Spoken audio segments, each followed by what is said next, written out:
Sir মহাকাশ নিয়ে অনেক তো হচ্ছে আলোচনা। সুনিতা ফিরেছে। এটা অবশ্যই আনন্দের বিষয়। আপনি যেহেতু সাবজেক্টে গবেষণা করছেন, তো আপনার এক্সপেরিয়েন্সটা বলুন না গোটা বিষয়টাকে নিয়ে। আচ্ছা, নমস্কার। সকলকে নমস্কার জানাই।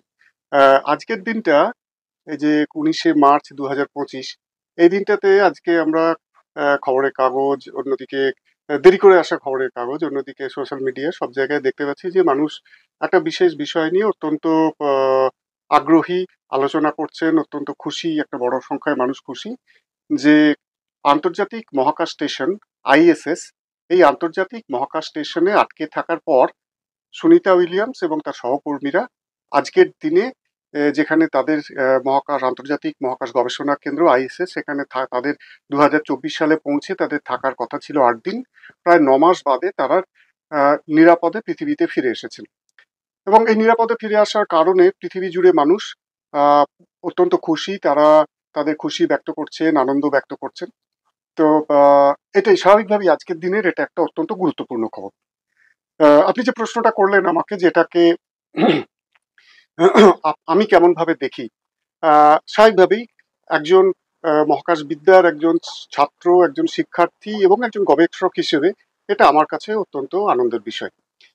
তার কারণ, আমি আহ, মহাকাশবিদ্যার একটি প্রতিষ্ঠানে, আন্তর্জাতিক মহাকাশবিদ্যা বিশ্ববিদ্যালয়, ইন্টারন্যাশনাল স্পেস ইউনিভার্সিটি আইএসইউ, সেই আইএসইউ এর এটা ফ্রান্সের স্ট্রসবার্গ হচ্ছে ফ্রান্স এবং জার্মানির একদম লাগোয়া একটা শহর, একদম শেষ একটা মাঝখানে একটা নদী পেরোলে জার্মানি, তো এদিকে ফ্রান্স। তো সেখানে স্ট্রসবার্গে অত্যন্ত পুরনো, খুব নামকরা শহর। তো সেখানে আন্তর্জাতিক মহাকাশ বিশ্ববিদ্যালয়ে আমি ছাত্র ছিলাম, এবং ছাত্র থাকার সুবাদে আমার সুযোগ হয়েছিল যে আমাদের রেসিডেন্ট ফ্যাকাল্টি ছিলেন জাপানের ভদ্রমহিলা চিয়াকি মুকাই। তো চিয়াকির কাছে আমার ক্লাস করার সুযোগ হয়েছিল, এবং একজন মহাকাশচারী হিসেবে তার অভিজ্ঞতা, এবং পরবর্তীকালে আমাদের ক্লাস নিতে আসতেন অন্যান্য বিভিন্ন দেশের মহাকাশচারীরা, তাদের সঙ্গে আলাপচারিতার জন্যে আমার বিষয়টা সম্পর্কে কিছুটা ধারণা তৈরি হয়েছে, কিছুটা পড়ে, কিছুটা তাদের মুখ থেকে শুনে। তো সবাই যেটা, সাধারণ মানুষের পক্ষে যেটা বোঝা একটু অসুবিধে, সেটা হচ্ছে যে এইরকম একটা জায়গায় যে মহাকাশচারীরা থাকেন, তারা কি কি সমস্যার সামনে পড়েন, বা কি কি সমস্যার ভেতর দিয়ে তাদের যেতে হয়। সেই বিষয়টা যদি আমরা বুঝতে পারি, তাহলেই বোঝা যাবে যে এই বিশেষ ঘটনাটার মূল তাৎপর্য কোথায়। তো তাদের মুখে শুনেছি এবং পরবর্তীকালে বিভিন্ন জায়গায় পড়তে পড়তে আমি এটা জানলাম যে, বুঝতেই পারছেন, যেখানে একটা আইএসএস নিয়ে আমি একটু পরে আলোচনা করব। একটা যে কোনো মহাকাশযান যেখানে আহ, মানুষ রয়েছেন তার ভিতরে, সেটা অত্যন্ত কঠিন একটা জায়গা। অত্যন্ত কঠিন মানে একটা খুব ছোট্ট জায়গায় অনেক মানুষ থাকেন, 3, 4, 5 জন থাকেন, একজন কমান্ডার এবং তার নিচে কাজ করেন, এবং প্রত্যেকে তার নিজস্ব যে ব্রাঞ্চ, তার নিজস্ব যে শাখা, সেই শাখায় প্রথিতযশা মানুষ। ঠিক আছে। এবার শারীরিকভাবে যে সমস্যাগুলো হয়, আমরা পৃথিবীতে থাকার সময় আমরা জানি কোনটা নিচু, আমরা জানি কখন বিকেল হচ্ছে, কখন রাত হচ্ছে। মানে নিচু মানে আমি বলছি কোনটা মাটি, যেখানে পা দিয়ে আমরা চলি। দ্বিতীয়ত হচ্ছে আমরা জানি কখন রাত, কখন সকাল।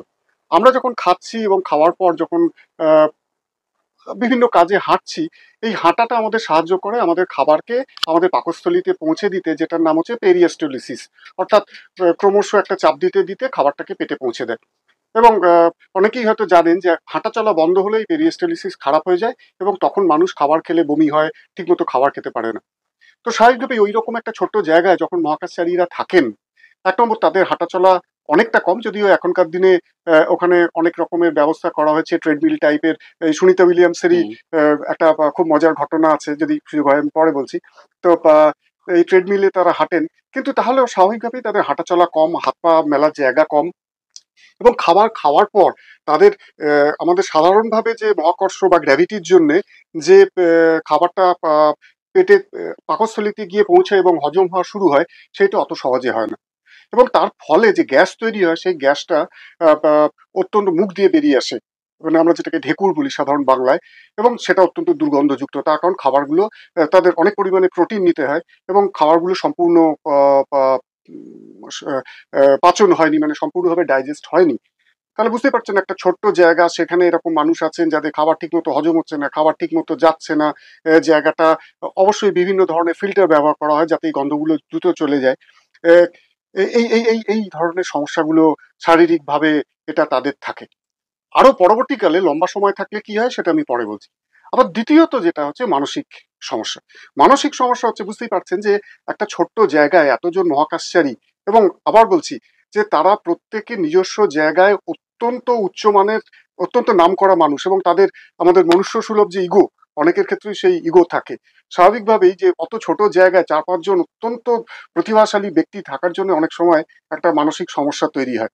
আর একটা মানসিক সমস্যা তৈরি হয়, যেটা বললাম যে কোনটা আমাদের নিচু, মানে কোনটা আমাদের মাটি আর কোনটা উপর। সেটা একবার নিজেকে ভাববেন যে যদি আমার কাছে এরকম থাকে যে আমি জানি না কোনটা মাটি, কোন দিকে পা দেব। তো আমি জানি না যে কোন সময় দিন আর কোন সময় রাত হচ্ছে। তো এগুলোকে টেকনোলজিক্যালি এবং কোনো কোনো সাধারণভাবে মেনে নিয়ে, যেমন একটা দিক রং করে দেওয়া হয় যে তোমরা সবাই মানবে এটা হচ্ছে আমাদের গ্রাউন্ড, সত্যিকারের গ্রাউন্ড নয়। কিন্তু এটাকে বলে দেয় এটা তোমাদের গ্রাউন্ড, এখানে তোমাদের পা দিতে হবে, এটা তোমরা গ্রাউন্ড মেনে চলবে।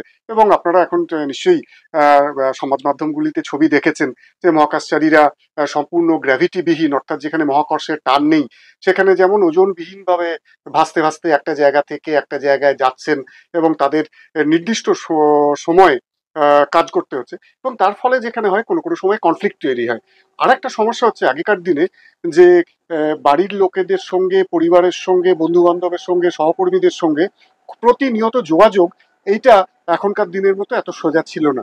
যার ফলে দেখা যেত যে তাদের যে সমস্যাটা তৈরি হচ্ছে, সেই সমস্যাটা রিলিজ করা তাদের জায়গা নেই, তাই সেখানে মানসিক সমস্যাও তৈরি হতো। তো সামগ্রিকভাবে যে শারীরিক এবং মানসিক একটা প্রচন্ড চাপের ভেতর এই মহাকাশচারীদের থাকতে হয়, যারা এরকম ধরনের স্পেস স্টেশনগুলোর ভেতরে আছেন বা যে কোনো মহাকাশযানের ভিতরে রয়েছেন। আরেকটা জিনিস খেয়াল করুন যে মহাকাশচারী যে মুহূর্তে রওনা হবেন, তিনি জানেন যে আমি মহাকাশে যাবার জন্য তৈরি হয়েছি, এবং অত্যন্ত আপনারা জেনে আনন্দিত হবেন যে এটা এরকম নয় যে কাউকে জোর করে পাঠানো হয়।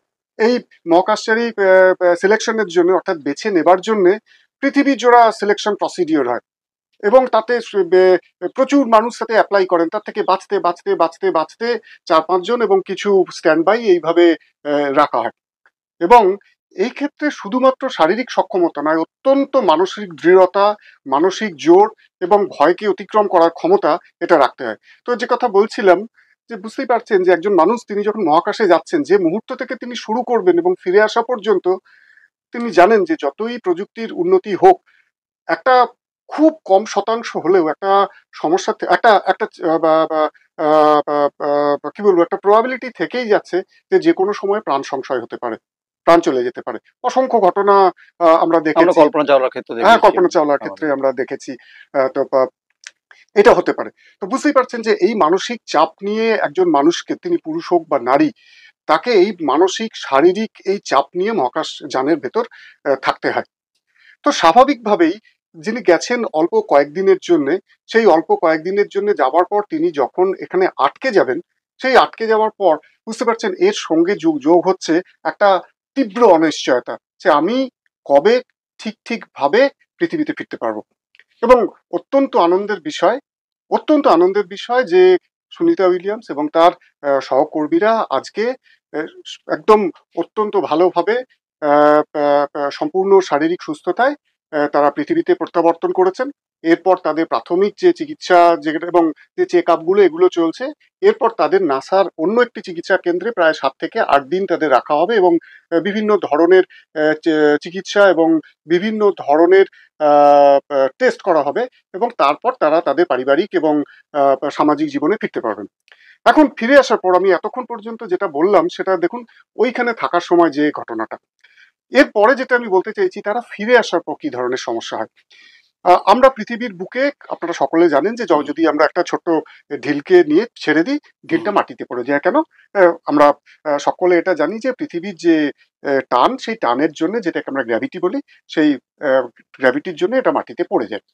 কিন্তু ওই জায়গাতে কোনো গ্র্যাভিটি নেই, এবং তাদের খুব ছোট্ট জায়গার ভেতর থাকতে হয়, এবং ছোট্ট জায়গায় থাকার সঙ্গে সঙ্গে তাদের নড়াচড়াও অনেকটা রেস্ট্রিক্টেড হয়ে যায়। তো স্বাভাবিকভাবেই তাদের শরীরে এমন কিছু পরিবর্তন হয় যারা লম্বা সময় ধরে থাকেন, যে পরিবর্তনগুলো পৃথিবীতে আসার পর স্বাভাবিকভাবেই একটা সময় তারা ছিলেন যে যেখানে শূন্য টান, আবার পৃথিবীতে এসে পৃথিবীর যে টান, সেই টানের ভেতর তারা পড়েছেন।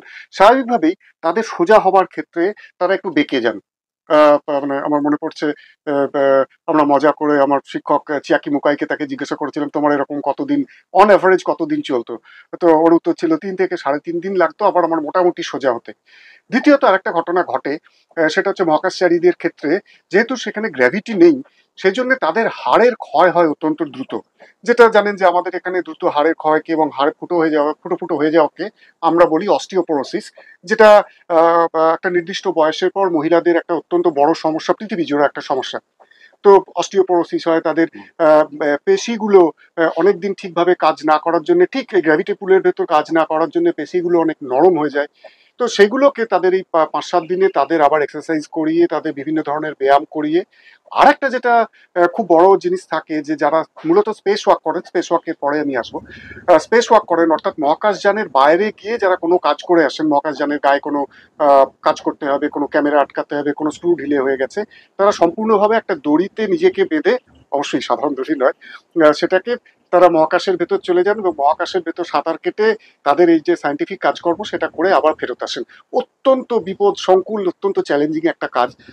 এবং তাদের ক্ষেত্রে একটা সম্ভাবনা, খুব কম হলেও একটা সম্ভাবনা থেকে যায় যে আমাদের অজানা কোনো জীবাণু যেটা মহাকাশে আছে, যেটা এখন অব্দি আমরা জানি না সত্যি আছে কি, আর যদি থাকে সেটা তাদের বাহিত হয়ে পৃথিবীতে এসে পৌঁছে যাচ্ছে না তো, অথবা পৃথিবী থেকে কোনো জীবাণু যদি ওখানে গিয়ে পৌঁছায় তাকে আটকানোর জন্য নানা ধরনের পদ্ধতি আছে, নানা ধরনের পদ্ধতি আছে, এবং বেশিরভাগ ক্ষেত্রে কোনো পৌঁছাতে পারে না। কিন্তু যেহেতু এখানে একটা এবং ওই অন্য ধরনের যে পরিবেশ, সেই অন্য ধরনের পরিবেশে তাদের যদি কোনো পরিবর্তন হয় সেটা যদি পৃথিবীতে আবার ফিরে আসে কোনো সমস্যা হতে পারে কিনা। তো সেই জন্য তাদের যেটাকে আমরা সেগ্রিগেশন বলি, একদম আলাদা করে রাখা, তাদের এই প্রথম প্রাথমিক এই টেস্টিং গুলো করার পরেই তাদের পরবর্তী ধাপে নিয়ে যাওয়া হয়। তাহলে আপনারা বুঝতে পারছেন যে একজন মানুষ হিসেবে, একজন রক্তমাংসের মানুষ হিসেবে তার তার যে কোনো মহাকাশচারীর ক্ষেত্রে কি ধরনের মানসিক, শারীরিক এবং সবচেয়ে বড় কথা যে মানসিক চাপের ভেতর তাকে কাজ করতে হয়। এবং দ্বিতীয়ত যেটা হচ্ছে যে যিনি জানছেন যে আমি 8 দিনের ভেতর ফিরে আসবো কি 10 দিনের ভেতর ফিরে আসবো, এবং একটা সময় তিনি জানছেন যে আমি কবে ফিরতে পারবো আমি জানি না। আমরা দেখুন বাড়ি থেকে অনিশ্চয়তা ভরা ছিল পুরো অনিশ্চয়তা ভরা। তো বুঝতেই পারছেন যে আমরা বাড়ি থেকে কোনো জায়গায় গেলে যদি আমাদের ফেরার ট্রেন বা ফেরার বাস আমরা না পাই, আমাদের মনের ভেতর অনিশ্চয়তা কাজ করে। আর যিনি ওই রকম জায়গায় আছেন তার কি ধরনের অনিশ্চয়তা কাজ করতে পারে। এবার একটু আসি আইএসএস সম্পর্কে, অর্থাৎ যেখান থেকে সুনিতা উইলিয়ামসরা ফেরত এলেন। তো আইএসএস কি? আইএসএস ইন্টারন্যাশনাল স্পেস স্টেশন, যদি বাংলা করি মোটামুটি ভাবে আন্তর্জাতিক মহাকাশ কেন্দ্র। তো এটা কি? আন্তর্জাতিক মহাকাশ কেন্দ্র পৃথিবীর 5টা দেশের মিলিত একটা মহাকাশ গবেষণা কেন্দ্র। কোন কোন 5টা দেশ? অবশ্যই আমেরিকা, অবশ্যই রাশিয়া, ইউরোপিয়ান স্পেস এজেন্সি ইউরোপের, জাপান এবং কানাডা। এই 5টা দেশের যে মহাকাশ গবেষণা সংস্থা, তারা মিলিতভাবে এই এই বিরাট আকারের এই মহাকাশ গবেষণা কেন্দ্রটি তৈরি করেছে। তো এই মহাকাশ গবেষণা কেন্দ্রের ওজন প্রায় 4,50,000 কিলোগ্রাম। বুঝতেই পারছেন 4,50,000 কিলোগ্রাম। এটা আমাদের পৃথিবীর মাটি থেকে মোটামুটি ভাবে 400 কিলোমিটারের কাছাকাছি, একটু কম বেশি হয়। 400 কিলোমিটারের কাছাকাছি এটা পৃথিবীকে কেন্দ্র করে ঘুরছে এবং পৃথিবীকে একবার ঘুরতেও সময় লাগে মোটামুটি ভাবে 90 মিনিট। তার মানে বুঝতে পারছেন 90 মিনিটে ঘুরলে সারাদিনে 3×6 = 18 বার সে পৃথিবীকে এইরকম ভাবে ঘোরে। স্বাভাবিকভাবেই এই প্রশ্ন আমি অনেক সময় এই প্রশ্ন আমি পেয়েছি যে আচ্ছা আমাদের মানুষের জন্য এই রকম ধরনের, বুঝতেই পারছেন বিষয়টা বিরাট খরচসাধ্য ব্যাপার, খরচসাধ্য বিষয়। এবং এই যে এরা যাচ্ছেন তাদের পৌঁছে দেয়া এবং পৌঁছে দেওয়ার পর ফেরত নিয়ে আসা, এটা বিরাট খরচসাধ্য বিষয়। তো এই আইএসএস এ যারা যান, এটা মূলত ঠিক হয় নিজেদের ভেতর আলোচনার ভেতর দিয়ে যে এই আইএসএস এ নির্দিষ্ট সংখ্যায় ক্রু, অর্থাৎ এবারে 5 জন যাবেন। তারা 5 জন হতে পারেন, তারা কয়েকজন আমেরিকান, কয়েকজন রাশিয়ান, কয়েকজন অন্য দেশের, এইরকম তারা আইএসএস এ গিয়ে পৌঁছাবেন। তাদের পৌঁছে দেবে একটি নির্দিষ্ট মহাকাশযান। এবং চিন্তা করুন ওই রকম জায়গায় আমার পৃথিবীর পাঠানো মহাকাশযান ঠিকভাবে তার দরজায় লাগতে না পারলে তারা এখান থেকে নামতে পারবেন না। এবং যখন সে ফেরত আসবে তখন পুরনো যারা মহাকাশচারী ওখানে আছেন, সেই পুরনো মহাকাশচারীদের তারা ওখান থেকে উঠিয়ে নিয়ে সেখান থেকে ফেরত আসবেন। এইরকম ভাবে 1984 সাল থেকে এটা এটা কাজ করে চলেছে।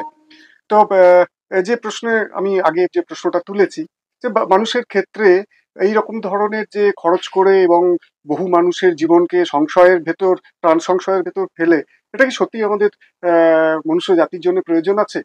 যদি বলেন আমি প্রয়োজন আছে যারা বলেন, আমি তাদের পন্থী। তার কারণ মহাকাশ গবেষণার ভেতর দিয়ে আমাদের যে শাশ্বত যে প্রশ্ন মানুষ করতে চেয়েছে এবং যার জন্য আমাদের সভ্যতা এগিয়ে গেছে, যে আমি কোথা থেকে এলাম, মানুষ কোথা থেকে এলো, এই প্রশ্নের উত্তর খোঁজার জন্য মহাকাশ গবেষণা একান্ত জরুরি। এবং সেই মহাকাশ গবেষণা আমরা পৃথিবীর পিঠে বসে, পৃথিবীর উপরে বসে যেটা করতে পারি, আমরা পৃথিবীর উপরে গিয়ে অন্যরকম আবহাওয়ায় বা অন্যরকম পরিবেশে, অন্যরকম পরিস্থিতিতে তার থেকে অনেক কিছু নতুন তথ্য আমরা সেখান থেকে আহরণ করতে পারি, 1 নম্বর। 2 নম্বর হচ্ছে, সেখানে এই যে যে জায়গাটাতে গ্র্যাভিটি নেই, অর্থাৎ যেখানে এই আমাদের পৃথিবী যে আমাদের টানে, এই গ্র্যাভিটিটা যেখানে নেই, সেই রকম একটা জায়গা পৃথিবীর বুকে তৈরি করা অত্যন্ত কষ্টসাধ্য, করলেও পুরোপুরিভাবে তৈরি করা যায় না।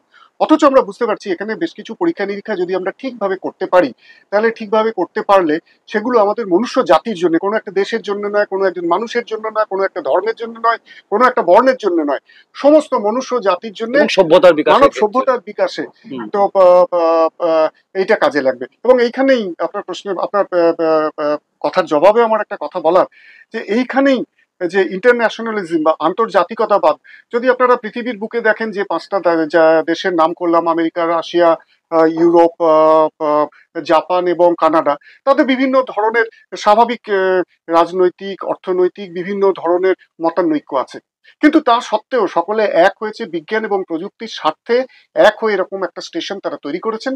এবং তারা তৈরি করে সেই জায়গাতে তাদের নভোচারীরা, মহাকাশচারীরা সেখানে যাচ্ছেন, এক্সপেরিমেন্ট করছেন, ফেরত আসছেন।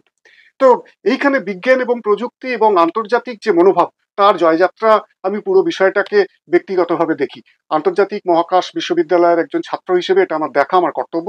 তার কারণ আমি যখন ছাত্র ছিলাম, সেখানে এটা অত্যন্ত আমার কাছে গর্বের বিষয় যে আমরা প্রায় 22টা, আমার যতদূর মনে পড়ছে 22 কিংবা 23টা দেশের আমরা 41 জন ছাত্রছাত্রী ছিলাম। এবং আমরা কখনো মনে করিনি যে আমরা ওইখানে যে ইন্টারকালচারাল একটা অ্যাক্টিভিটি, তো এইটাই বোধহয় মহাকাশ গবেষণার একটা অন্যতম শুট অফ, যেটা মনুষ্য জাতিকে এগিয়ে নিয়ে যেতে, মনুষ্য সভ্যতার বিকাশে সবচেয়ে বড় সহায়ক ভূমিকা পালন করে বলে অন্তত ব্যক্তিগতভাবে আমি মনে করি। এরপর যেটা বলছিলাম যে এই যে মহাকাশ গবেষণাগুলো, এটা আমাদের জন্য কেন দরকার, একটা তো আগেই বললাম যে সৃষ্টির আদি সূত্র ধরার জন্য মহাকাশ গবেষণা দরকার, এবং তার জন্য আমাদের এই রকম ধরনের মহাকাশযান তৈরি, তাকে পাঠানো, তাকে ফেরত নিয়ে আসা, তার থেকে যে তথ্য আমরা পেলাম সেই তথ্যকে সামগ্রিক পৃথিবীতে ভাগ করে, কেবলমাত্র একটা এজেন্সি নয়, অনেকগুলো এজেন্সি একসাথে মিশে বসে তারা একসঙ্গে কাজকর্ম করে।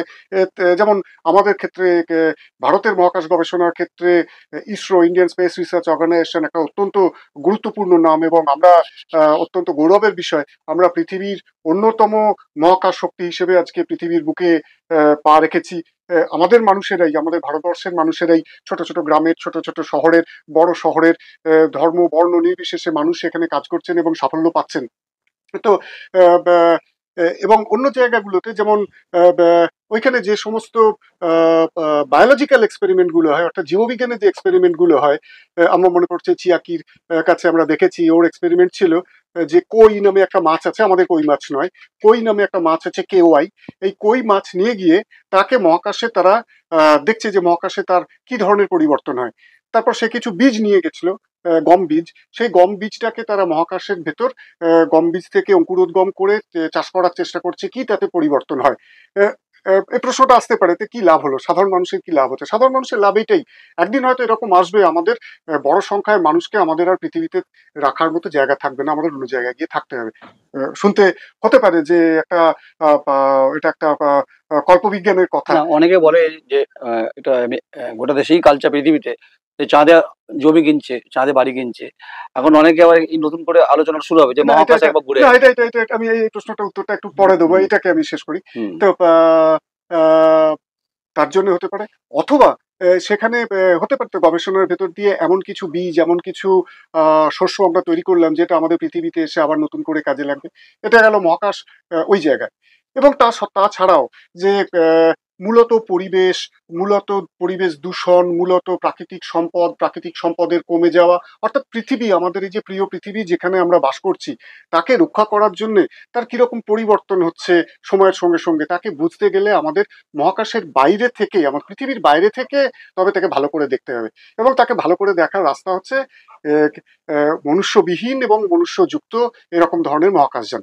আর পৃথিবীতে ফিরে এসে আমি খুব সহজে একটা উদাহরণ দিতে পারি, যে আপনারা জানেন যে এই যে মহাকাশ যানগুলো যেগুলো পাঠানো হয়, সেখানে যে ইঞ্জিন থাকে, যেমন আমরা বাজি ফোটানোর সময় তাতে বারুদ থাকে, এখানে বারুদ একদম প্রথমে থাকতে হচ্ছে লিকুইড, মানে তেলের মতো, কিন্তু সেটা অনেকটা জায়গা নিত, ওজন বেশি হতো।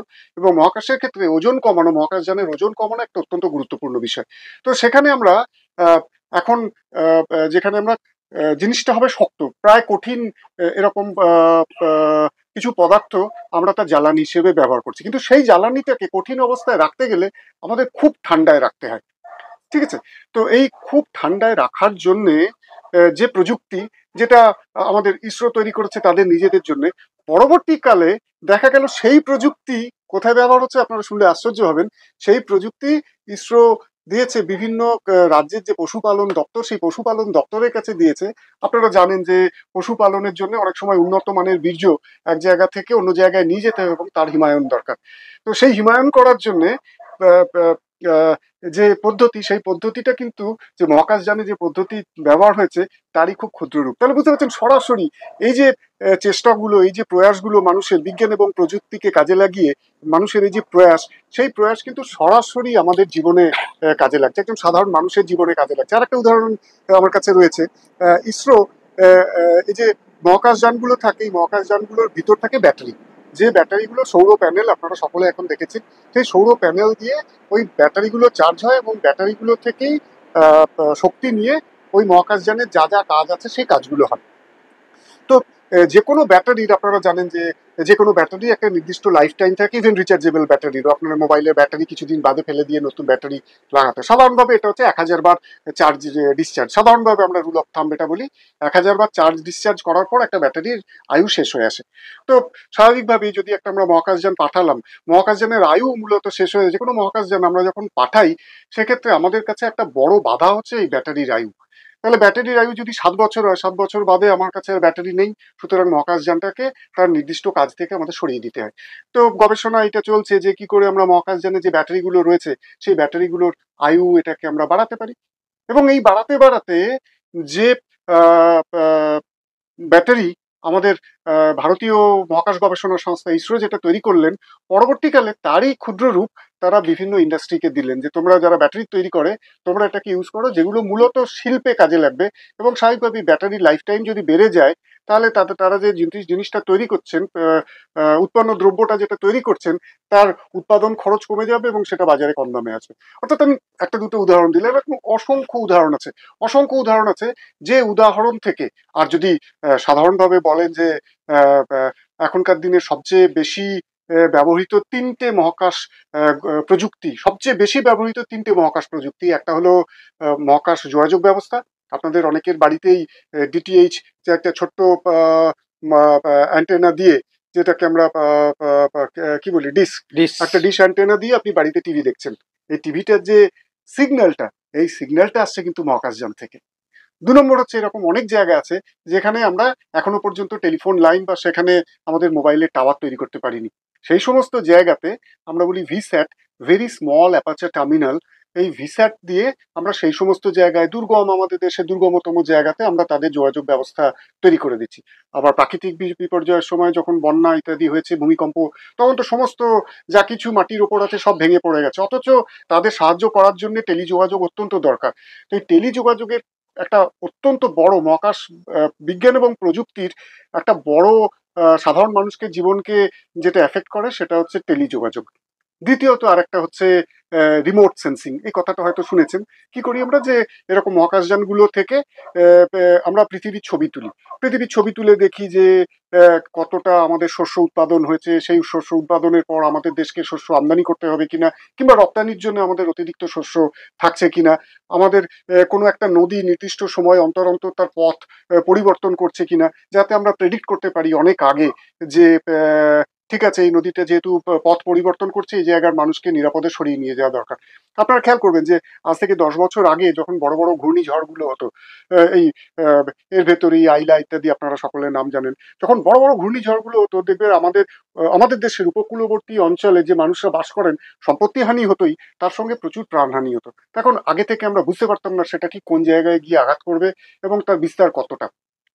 কিন্তু যদি লক্ষ্য করেন দেখবেন এই রিসেন্ট ইয়ার্সে, বিগত 1-2 বছর 3 বছরের ভেতর যে ঘূর্ণিঝড়গুলো হয়েছে, মারাত্মক আকারে ঘূর্ণিঝড় হয়েছে, মানুষের সম্পত্তির ক্ষতি হয়েছে, কিন্তু প্রাণহানি প্রায় শূন্যে নামিয়ে আনা গেছে।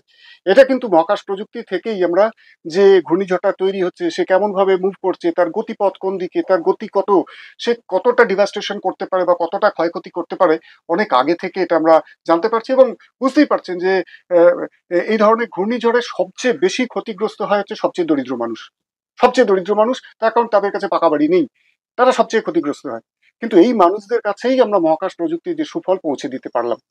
আর তৃতীয় যে বিষয়টা সেটা হচ্ছে আপনারা এখনকার ছেলেমেয়েরা কেন বয়স্ক মানুষেরা সকলে জানেন একটা নাম হচ্ছে জিপিএস। এই জিপিএস দিয়ে আমরা একটা জায়গা থেকে অন্য জায়গায় যাব, আমি অচেনা জায়গায় আগে জিজ্ঞাসা করে করে যেতাম, অনেক সময় ভুল হতো, দেরি হতো। কিন্তু এখন যেটা করি যে ওই যাদের কাছে স্মার্টফোন যেটাকে বলা হয় মুঠোফোন, সেই স্মার্টফোনে আমরা বলে দিই কোথায় যাব, সে আমাকে রাস্তা দেখায়, আমি তাড়াতাড়ি পৌঁছে যাই। এছাড়াও এর অনেক রকম ব্যবহার আছে এই ডিজাস্টার ম্যানেজমেন্ট, অর্থাৎ প্রাকৃতিক দুর্যোগের ক্ষেত্রে, যাতায়াতের ক্ষেত্রে, বা যানবাহনের যে দুটো যানবাহন মুখোমুখি, মূলত রেলের ক্ষেত্রে ধাক্কা লাগা, এগুলোকে এড়িয়ে যাওয়ার ক্ষেত্রে, সার্ভের ক্ষেত্রে, এবং অবশ্যই আমাদের সামরিক ক্ষেত্রে ব্যবহার আছে। এই তিনটেই কিন্তু মহাকাশের যে প্রযুক্তি, মূল প্রযুক্তি যেগুলো, যেগুলো সরাসরি আমরা ব্যবহার করি। এবং বুঝতেই পারছেন যে এই জিনিসগুলোকে যদি ব্যবহার করতে হয়, এবং নিশ্চয়ই আমি আপনাদের অন্তত আশ্বস্ত করতে পেরেছি যে মহাকাশ বিদ্যার জন্য আমাদের দেশ, পৃথিবীর বিভিন্ন দেশ যে টাকা খরচা করছে, সেই টাকা, ও একটা কথা আমি বলতে একটু ভুলে গেছি, সেটা হচ্ছে এই জিপিএস এর মতো আমাদের দেশেরও নিজস্ব যে স্থান নির্ণয় ব্যবস্থা বা যাতায়াতের জন্য, বা নিজের আমি কোন জায়গায় আছি এটাকে আমরা নেভিগেশন বলি, আমাদের ভারতবর্ষের ক্ষেত্রেও IRNSS বা নেভিক, NAVIC, navigation with Indian constellation, এটা আমাদের ইসরোর বিজ্ঞানীরা তৈরি করেছেন এবং সেটা খুব ভালোভাবে কাজ করছে। আমি বর্ধমান বিশ্ববিদ্যালয়ের সঙ্গে যুক্ত, বর্ধমান বিশ্ববিদ্যালয় পদার্থবিদ্যা বিভাগে। তো বর্ধমান বিশ্ববিদ্যালয় পদার্থবিদ্যা বিভাগে আমরা মূলত এই নেভিগেশন যে টেকনোলজি, অন্যান্য দেশের যে নেভিগেশন টেকনোলজি আছে এবং আমাদের দেশের যে নেভিগেশন টেকনোলজি আছে, সাধারণ মানুষের, আহ, বৈজ্ঞানিকদের এবং সামরিক ক্ষেত্রে এটা কিভাবে ব্যবহার করা যায়, এটাই মূল আমার গবেষণার বিষয়। তো নিশ্চয়ই এটা বুঝতে পারছেন আমি অনেকটা মূল প্রসঙ্গ থেকে সরে আসছি, কিন্তু আমার যেটা মনে হয়েছে যে মূল প্রসঙ্গটা, যে শুধু সুনিতা উইলিয়াম আজকে ফিরে এলেন, এটা বিরাট একটা, এটাকে একটা সামগ্রিক পরিপ্রেক্ষিতে দেখা দরকার বলে অন্তত মহাকাশ বিজ্ঞানের একজন ছাত্র এবং গবেষক হিসেবে আমার এটা মনে হয়েছে। তাই আমি বিষয়টাকে আপনাকে বললাম। আবার যদি মূল বিষয়ে ফেরত আসি, সুনিতা উইলিয়ামসের আহ, আহ, আহ, আহ, বিজ্ঞান এবং প্রযুক্তি, যেটা আমি বারবার বলতে চাই, সুনিতা উইলিয়ামসের নির্বিঘ্নে কোনো রকম শারীরিক ক্ষতি ছাড়া পৃথিবীর বুকে ফিরে আসা, আবারও বিজ্ঞান এবং প্রযুক্তির জয়যাত্রাকে এবং আন্তর্জাতিক পারস্পরিক বোঝাপড়ার ভেতর দিয়ে যে গবেষণা মানুষের উন্নতির জন্য, মানব সভ্যতাকে এগিয়ে নিয়ে যাওয়ার জন্য, এইটার জয়যাত্রা সূচিত করে। একমাত্র বিজ্ঞান এবং প্রযুক্তিই পারে এই রকম ধরনের সমস্যার সম্মুখীন সরাসরি হয়ে, সঠিক পদ্ধতির ভেতর দিয়ে, সঠিক আলোচনার ভেতর দিয়ে, সঠিক বৈজ্ঞানিক পরীক্ষা নিরীক্ষার ভেতর দিয়ে মানুষের জীবনকে উন্নত করতে।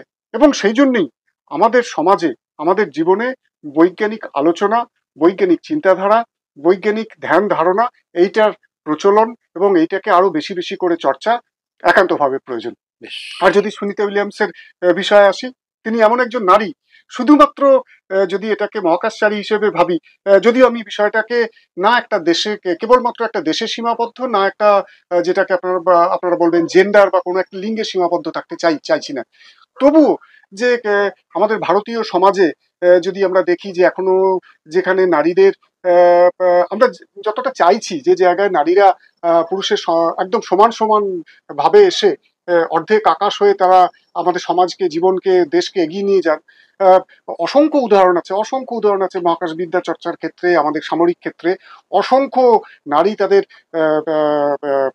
এবং বৈজ্ঞানিক ক্ষেত্রে তাদের পদচিহ্ন রেখেছেন। কিন্তু দুঃখের বিষয় একটা, তো আমি ওইটা প্রসঙ্গে পরে আসছি।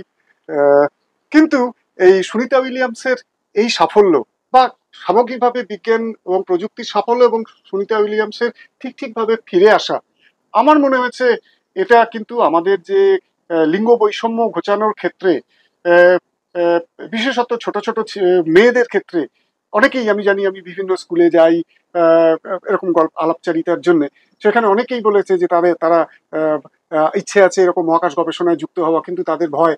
এক নম্বর তো দেখো কাকু বা দেখো দেখো স্যার, আমি তো এরকম একটা ছোট্ট শহরে গ্রামে, না না, আমার ইসরোতে পরিচিত প্রচুর বন্ধু আছেন একদম প্রত্যন্ত জায়গার, এটা কোনো বাধা নয়।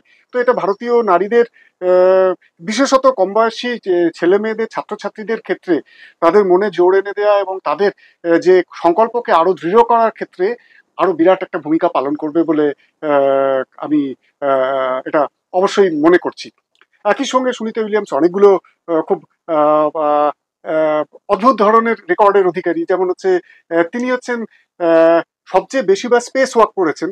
আমি যেটা বলছিলাম স্পেস ওয়াক মানে অর্থাৎ তিনি স্পেসশিপটা থেকে বেরিয়ে বাইরে চলে যাবেন, একদম মহাকাশের ভেতর, মহাকাশের ভেতর চলে যাবেন, সেখানে স্পেসশিপের বাইরে গিয়ে তিনি নির্দিষ্ট কিছু কাজ করবেন এবং কাজ করার পর আবার তিনি মহাকাশযানের ভেতর ঢুকে আসবেন। এটাকে আমরা বলি স্পেস ওয়াক। তো এই স্পেস ওয়াক করেছেন তিনি, 9বার স্পেস ওয়াক করেছেন, এবং তিনি দ্বিতীয় নারী, মানে আমি সংখ্যায় দ্বিতীয়, কিন্তু তার সবচেয়ে বেশি পরিমাণে টাইমে, অর্থাৎ সবচেয়ে বেশি সময় ধরে তার এই 9বারকে জুড়লে তিনি সবচেয়ে বেশি সময় ধরে স্পেস ওয়াক করেছেন। আহ, দ্বিতীয়ত তিনি একটা খুব মজার একটা শারীরিক ঘটনা, আমি বলবো যে একটা ইভেন্টে অংশ নিয়েছেন। ইভেন্টটা হচ্ছে পৃথিবীর বুকে তখন একটা মানে ম্যারাথন মতো চলছিল। তিনি ওখানে একটা অবস্থা তৈরি করেন, যে অবস্থাতে যেন প্রায় সাঁতার, ওখানে তো জল নেই, সাঁতার কাটার মতো জল নেই, তো সেই সাঁতার কাটার একটা পরিস্থিতি তৈরি হবে। তিনি ওই প্রায় 1 ঘন্টার মতো সাঁতার কাটেন, তারপর ওখানে একটা ডামি সাইকেল আছে, সেখানে সাইক্লিং করেন, এবং তারপর যে ওই ব্যায়াম করার জন্য যে রোলার আছে সেই রোলারের ওপর তিনি হাঁটেন। সব মিলে পৃথিবীর বুকে যারা ম্যারাথন কমপ্লিট করেন এই টোটাল ম্যারাথনটা, যেটাতে এই 3টে পার্ট আছে, এরকম 3টে পার্ট তিনি কমপ্লিট করেছেন। অবশ্যই তার মানে তার ব্যক্তিগত জীবনে তার বাবা ভারতীয় বংশোদ্ভূত, তার মা স্লোভাক, অর্থাৎ স্লোভাকিয়ার থেকে এসছেন, এবং তার স্বামী আমেরিকান, বর্তমানে তিনি আমেরিকান। তো অনেকগুলো দেখতেই পাচ্ছেন, যে উদাহরণটা যদি আমরা দেখি যে আন্তর্জাতিক ক্ষেত্রে যে আন্তর্জাতিক সীমানাগুলো অবশ্যই আমাদের রাজনৈতিক, অর্থনৈতিক এবং বিভিন্ন কারণে আমাদের রাখতে হয়, কিন্তু তার বাইরে বিজ্ঞান এবং প্রযুক্তির উন্নয়নে হাতে হাত মিলিয়ে আন্তর্জাতিক ক্ষেত্রে মানুষ কাজ করছে, এটা তার আর একটা উদাহরণ। আরেকটা যেটা ওই নারীদের ক্ষমতায়ন বা নারীদের আরেকটু এগিয়ে যাওয়ার ক্ষেত্রে, দেখুন এটা বোধহয় আমাদের সকলেরই শ্লাঘার বিষয়, খুব দুঃখের বিষয়, যে যদি আপনাদের যে কাউকে জিজ্ঞাসা করি, আচ্ছা 5জন ভারতীয় খুব ভালো গান গান এরকম আপনারা নাম করুন তো, আপনারা খুব স্বচ্ছন্দে দেখুন প্রত্যেকেই জানেন। যদি বলি আচ্ছা 5জন খুব ভালো সিনেমা করেন, জানেন। যদি বলেন 5জন খুব ভালো খেলেন, আহ, দেখুন জানেন। আমি কাউকেই, তাদের প্রত্যেকের কাজ আমাদের অত্যন্ত উন্নত, তাদের প্রত্যেকের কর্মক্ষেত্রে আমাদের জাতীয়ভাবে আমাদের তারা গর্বিত করেছেন। কিন্তু এই প্রশ্ন যদি আপনাদের কাছে করি, আচ্ছা 5জন ভারতীয় বৈজ্ঞানিকের আপনারা নাম বলুন তো, মহাকাশ ছাড়া, মানে শুধুমাত্র ভারতে বিভিন্ন বিজ্ঞান ক্ষেত্রে তারা একদম, দেখবেন হয়তো আমাদের ছেলেমেয়েরা 2-3 জনের নাম বলতে পারে, যদি কেউ 5জনের নাম বলতে পারে অবশ্যই তোমাকে ধন্যবাদ বা আপনাদের ধন্যবাদ। কিন্তু এখনো বোধহয় এটা আমাদের অত্যন্ত দুঃখের, আমরা যারা বিজ্ঞান প্রযুক্তির সঙ্গে জড়িয়ে, যে বিজ্ঞান প্রযুক্তি সরাসরি আমাদের জীবনকে এফেক্ট করে, আমাদের জীবনকে উন্নত করে, আমাদের জীবনের কষ্টকে দূর করে, আমাদের জীবনযাত্রার মান উন্নত করে, কিন্তু যারা এর পিছনে রয়েছেন তাদের এখনো বোধহয় আমরা সবাই চিনে উঠতে পারলাম না। তাদের মানে তাদের কুডোস জানানো বা তাদের সম্মানিত করা, আহ, হয়তো জানলে নিশ্চয়ই আমরা তাদের সম্মানিত করবো আজকে যেরকম হচ্ছে। তো আমি পুরো বিষয়টাকে এইভাবে দেখি, এবং আজকে আপনাদের চ্যানেলকে ধন্যবাদ যে আন্তর্জাতিক মহাকাশ বিশ্ববিদ্যালয়ের একজন প্রাক্তনী হিসেবে আমি আমার অভিজ্ঞতা বা আমার মূল ধারণাটা আপনাদের সঙ্গে আমি শেয়ার করতে পারলাম। এবং এটাও অত্যন্ত আনন্দের, আমাদের বর্ধমান শহরেই এই মহাকাশ বিশ্ববিদ্যালয়ের আমরা 2জন প্রাক্তনী রয়েছি। আমারই একজন ছাত্রী রয়েছেন আমাদের বর্ধমান টাউন স্কুলের পদার্থবিদ্যার শিক্ষিকা, তিনি ওই বিশ্ববিদ্যালয় থেকে তিনি কোর্স কমপ্লিট করেছেন। তো আহ, আহ, আহ, এটাই আমার মূল বলার বিষয়। আবারও যে বিষয়টার উপর আমি জোর দিতে চাই, যে আজকের যে ঘটনা, সুনিতা উইলিয়ামস এবং তার সহকর্মীরা নিরাপদে আমাদের পৃথিবীর বুকে বহু মানুষের, পৃথিবী জোড়া মানুষের আশঙ্কা, উৎকণ্ঠা তার অবসান ঘটিয়ে তারা ফিরে এসেছেন। আমরা তাদের সুস্বাস্থ্য কামনা করি। তারা আবার এইরকম ভাবে মনুষ্য জাতির এগিয়ে নিয়ে যাওয়ার জন্য আবার এরকম ভাবে বিভিন্ন মিশনে যাবেন, এই শুভেচ্ছা তাদের জানাই। এবং একই সঙ্গে বিজ্ঞান এবং প্রযুক্তি যে আমাদের আনন্দ এনে দিতে পেরেছে এবং নারী শক্তির জয়গান, এই সমস্তটাকেই আমি এখানে উল্লেখ করতে চাইছি। Thank you.